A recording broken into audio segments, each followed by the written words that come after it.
ඔබට හිතාගන්න පුළුවන්ද ආදරය ප්‍රතික්ෂේප කිරීමක් ආත්මයකට කොයිතරම් දරුණු විදිහකට පරිගන්න පුළුවන්ද කියලා. මේ කතාව අහලා ගොඩක් දෙනෙක් තාමත් බය වෙනවා. කතාවේ පසුබිම අනුර සහ සුනීතාගේ බිඳුණු පොරොන්දුව. සිදුවීම වෙන්නේ 1990 දශකයේ අගභාගයේ ගල්ගමුව ප්‍රදේශයේ. අනුර කියන්නේ මධ්‍යම පන්තියේ ව්‍යාපාරික පවුලක වැඩිමහල් දරුවා. ඔහු ඉතාමත් හොඳින් අධ්‍යාපන කටයුතු කළත් උසස් අධ්‍යාපනය ලැබුවේ නැහැ.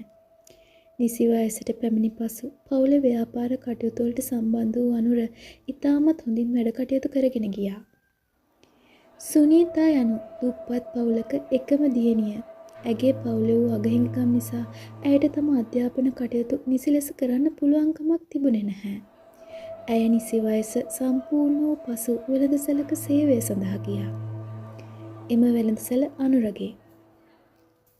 1990 දශකයේ අගභාගයේ අනුරට තම වෙළඳසැලේ සේවය කරන සුනීතා කියන දුප්පත් සරල තරුණිය ගැන ලොකු ආදරයක් ඇති වුණා. ඔවුන් රහසේ හමු වී ඉක්මනින් විවාහ වන බවට පොරොන්දු වී තිබුණා. ඔවුන්ගේ ආදරයේ එකම සාක්ෂිය වුණේ අනුර සුනීතාට තෑගි කළ පරණ තාලේ කුඩා රිදී පෙන්ඩනයක් පමණයි.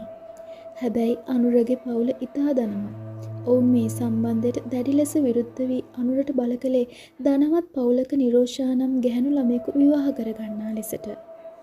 නිරෝෂා යනු කුරුණෑගල ප්‍රදේශයේ සල්ලිකාර පවුලක දෙවැනි දරුවා. ඇයගේ මව්පියන් ගුරු වෘත්තියේ යෙදී සිටි පොල්වත්ත කුඹුරු සහ තවත් වගා ඉඩම් රාශියක උරුමකරුවන්. එම දෙමව්පියන් තම දියණිය විවාහ කර දීමට සුදුසු කෙනෙක් සොයමින් සිටියදී කපු එක දිනක් අනුර ගැන මංගල යෝජනාවක් ගෙනාවා. පසුව අනුරගේ දෙමව්පියන්ට කපුවා විසින් නිරෝෂා කියන තරුණිය ගැන පැවසීමෙන් පසුව පවුල් දෙකේ දෙමව්පියන් කතා බහ කර එම විවාහ යෝජනාව ස්ථිර කරගත්තා. පවුලේ පීඩනයට යටවුණු අනුර සුනීතාව හමු වෙලා කිව්වේ මට ඔයාව අත්හරින්න වෙනවා කියලා. කඳුළු සලමින් සුනීතා කිව්වා ඔයා මට දුන්නු පොරොන්දුව කඩ කළා. මේ කරන දෙයට ඔයාට මේ ජීවිතේදී සමාවක් නම් ලැබෙන්නේ නැහැ. මගේ මේ දුක වෙනුවෙන් ඔයාට හොඳක් වෙන්නේ නැහැ. මම ඔයාට දුන්නු අන්තිම තෑග්ග මේ. එසේ කියමින් ඇය තමන්ගේ අතේ තිබූ අනුර දුන් රිදී පෙන්ඩනය බිම දමා පාගා දැමුවා. මේ සිදුවීම් සමගින් ඉතාමත් කලකිරීමකින් සහ දුකින් පසු අනුර අවසානයේ නිරෝෂා සමගින් විවාහ වුණා.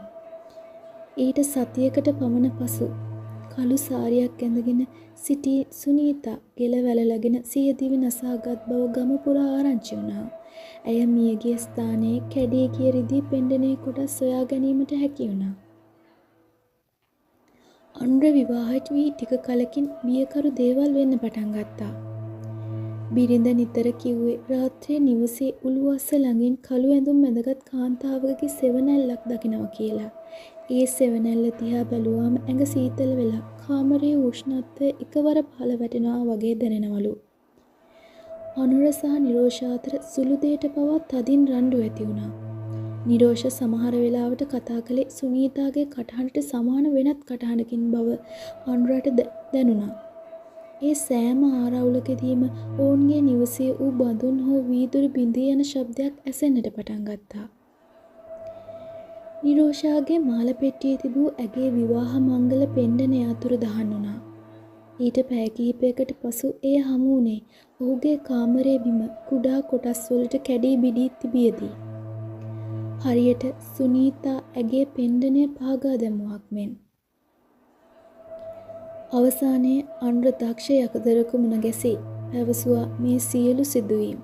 යකදුරා පැවසුවේ නිරෝෂාගේ ශරීරය සුනීතාගේ බලවත් පළගැනීමේ ආත්මය විසින් අත්පත් කරගෙන ඇති බවයි. ඔහුට යාග කර්ම වලින් පවා ආත්මය පළවා හරින්න බැරි වුණා. කපුවා පැවසුවේ මේක නවත්තන්න ඔබේ පෙන්ඩනේ කැඩුණු කොටස් සුනීතාගේ සොහොන ළඟ තියලා සමාව ගන්න ඕනේ. අනුර එසේ කළත් කිසිදු පළක් වුණේ නැහැ. යන්න තියෙන හැම පන්සලකටම දේවාලයකටම ගියා. ඒත් ප්‍රමාද වැඩි. ඊට කිහිපයකට පසු නිරෝෂාගේ මරණය සිද්ධ වුණා. ඒ ගෙලවැළලාගෙන තිබුණා. පොලිසියේ සියදි නසා ගැනීමක් ලෙස සටහන් කළත් අනුර දැන සිටියේ සුනීතාගේ ආත්මය තම පරිගැනීම සම්පූර්ණ කළ බවයි. අනුර ඉන්පසු කිසිදා නැවත විවාහ වුණේ නැහැ. ඔහු තම වෙළඳසැල සහ ධනය අතහැර තනිවම ප්‍රීතියෙන් ජීවත් වුණා. අදටත් ගල්ගමුව පැත්තේ අය කියන්නේ රාත්‍රියේදී අනුරගේ පැරණි නිවස අසල කළු ඇඳුම් ඇඳගත් කාන්තාවකගේ සෙවණැල්ල පෙනෙන බවයි.